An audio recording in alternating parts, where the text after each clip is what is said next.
that you should remove the negative terminal first, otherwise you short the body when removing the positive terminal because the chassis is very close.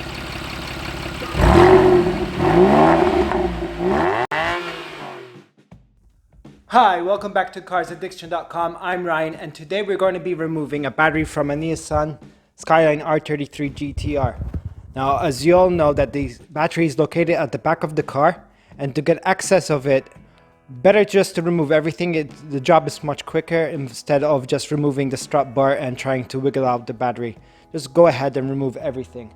Now, what you need is a 21 socket to remove the bolts of the strap bar. So that's that. You would need to remove the 12 bolts that's holding this cage. That is bolt number 12 millimeters. So that is removed. Obviously, all this is covered with the carpeting, so you'd have to remove that. Then you need a 10 millimeter to remove the holding of the battery. Now, the reason I'm doing this video is not everyone tells you to cover this part over here with a cloth. This is electrically released. There's no cables.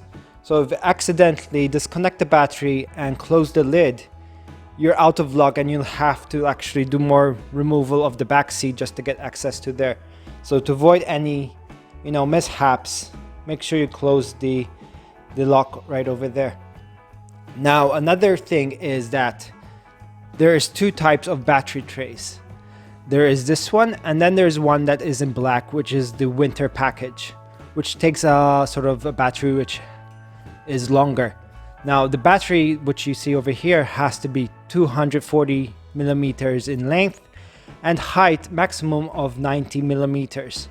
Anything higher, you're gonna have a problem of the positive terminal not reaching over. Now, the terminals don't matter if they're negative this way or the other way, because the terminals are sort of in the middle position of the battery location. So it doesn't matter if these are swapped around. I do it this way, so if I actually need to disconnect the battery, if I'm not using the car that much, I just have to reach here instead of reaching all the way in there to remove everything.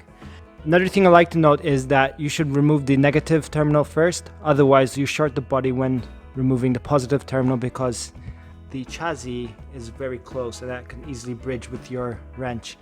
So move the negative terminal always first to avoid any sparks. And one last thing is, if you're doing a trickle charger onto the car, obviously this light is always going to stay on. You could either pull the fuse, or the wire is relatively thin in this case. So literally you could just close the hood over there. It's not going to do any harm. It's just going to be very tight, but just make sure you close that once you're charging. Now, thanks for watching. Hope this video was useful.